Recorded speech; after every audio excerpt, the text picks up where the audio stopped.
Jaka Tarub dan Tujuh Bidadari. Diadaptasikan oleh Muhammad Rafiq. Di sebuah desa terpencil, hiduplah seorang pemuda bernama Jaka Tarub. Hari-harinya dilalui dengan membelah hutan, mencari kayu bakar, dan berburu. Suatu hari, saat tengah berburu di rimba belantara, Jaka Tarub mendengar suara gemericik air. Penasaran, ia mengikuti suara itu hingga menemukan sebuah telaga yang tersembunyi di balik dedaunan lebat.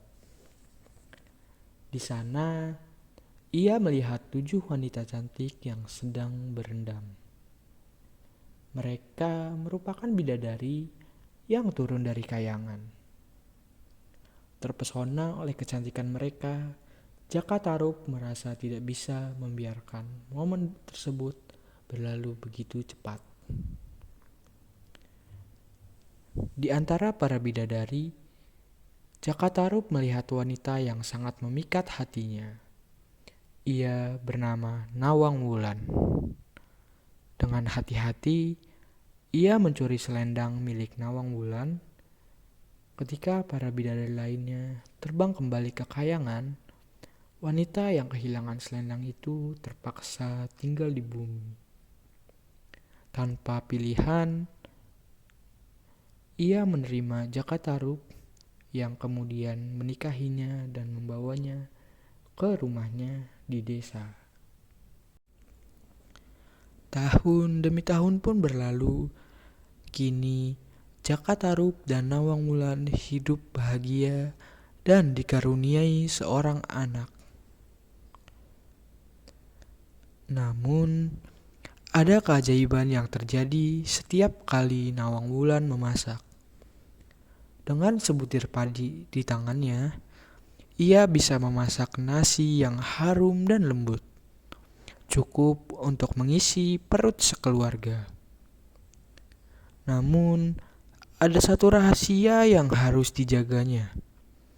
Bidadari itu berpesan kepada Jaka Tarub, "Jangan pernah membuka periuk itu saat aku memasak ya.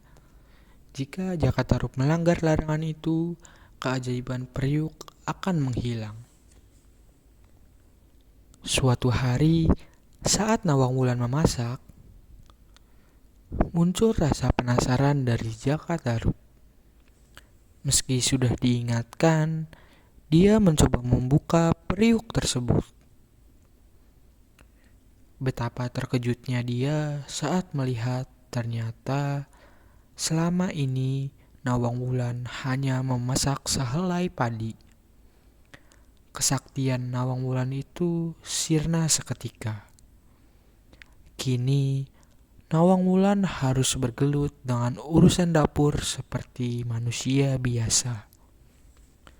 Setiap hari, lumbung padi yang tak pernah surut persediaannya kini semakin menipis. Suatu ketika, saat sedang mencari persediaan beras yang tersisa, jari jemarinya menyentuh sesuatu yang lembut. Betapa terkejutnya ia saat menemukan selendang miliknya yang hilang tersembunyi di balik tumpukan padi. Saat ia menyadari bahwa selendangnya itu memang sengaja disembunyikan oleh Jaka Tarub, Nawang Wulan akhirnya memutuskan untuk kembali ke kayangan dan meninggalkan Jaka Tarub. Nawang Wulan juga berpesan kepada Jaka Tarub untuk terus merawat anak mereka.